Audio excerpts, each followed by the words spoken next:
Thank you, Mr. Chairman. I want to thank each of the witnesses for coming and joining us today. The legislation this committee is considering is extreme legislation. It is legislation designed to eliminate reasonable restrictions on abortion that states across this country have put in place. It is legislation designed to force a radical view from Democrats in the Senate that abortion should be universally available, common, without limit, and paid for by the taxpayer. That is an extreme and radical view. It is a view shared by a tiny percentage of Americans, although a very high percentage of activists in the Democratic Party who fund and provide manpower politically. And it is also a very real manifestation of a war on women, given the enormous health consequences that unlimited abortion has had, damaging the health and sometimes even the lives of women. I have with me 317 statements from Texas women who have been hurt by abortion, along with letters from Texans opposing this bill, along with letters from pro-life doctors, nurses, lawmakers across the United States that, with the chairman's permission, I would like to have entered into the record. Without objection. A number of the restrictions that this legislation would invalidate are restrictions, common sense restrictions that the vast majority of Americans support. For example, restrictions on late-term abortions. The overwhelming majority of Texans do not want to see late-term abortions performed except in circumstances when necessary to save the life of the mother.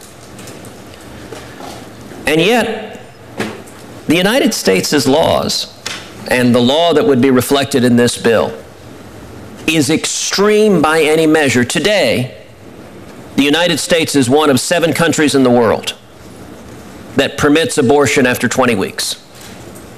We are in such distinguished company as China, North Korea, and Vietnam, those known paragons of human rights.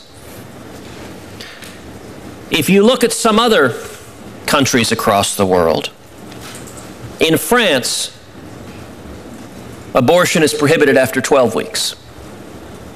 In Italy, abortion is prohibited after 12 and a half weeks. In Spain, abortion is prohibited after the first trimester. In Portugal, abortion is prohibited after 10 weeks. This is the norm across the world, and yet this legislation would say that the 23 states who have enacted limits on late-term abortion, their laws would be set aside. A question I would ask Dr. Parker, is it your view that these nations, France, Italy, Spain, Portugal, that they are somehow extreme or manifest a hostility to the rights of women? Senator Cruz, thank you for your question. I am not an international human relations expert. I can tell you that when abortion is legal and safe, that the known mortality related to women taking desperate measures when abortion is illegal is greatly minimized, as demonstrated by what happened in this country after 1973. I do know that internationally, in a country like Ghana, where I've traveled, whereas they've made great strides towards reducing their maternal death rate by having better access to maternal care, despite the fact that abortion is legal because it's so heavily stigmatized when women don't access that care, that the major cause of maternal mortality in Ghana is related to unsafe abortion.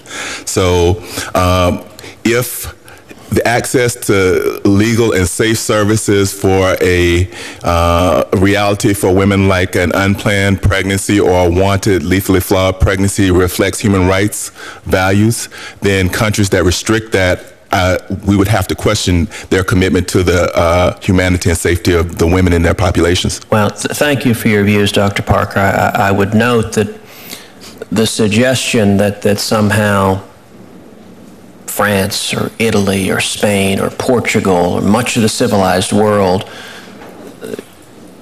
is somehow insensitive to the rights of women is rather extraordinary, and the idea that America would rush out to embrace China and North Korea for the standard on human rights is chilling. I would note that this law would also set aside state laws prohibiting taxpayer-funded abortion. 32 states have laws to do that. This law would also imperil state laws providing for parental notification if your child needs an abortion, that at a minimum before that serious medical treatment, that a parent has a right to be notified. 38 states have that law, and yet this extreme bill in Congress would imperil every one of those laws. And if I may finally, if I may have another 30 seconds, to just share some of the stories from women in Texas.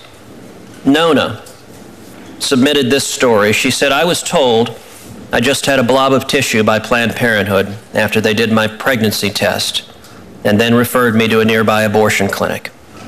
I was not given the option of having a sonogram. I was not given the option of hearing my baby's heartbeat. Had I been given the opportunity of seeing my baby and hearing the heartbeat, I can assure you that I would not have chosen abortion. I would have chosen life instead of death. How can anyone believe that abortion should be legal after seeing a baby living in the womb of its mother on a sonogram and hearing the heartbeat of that baby?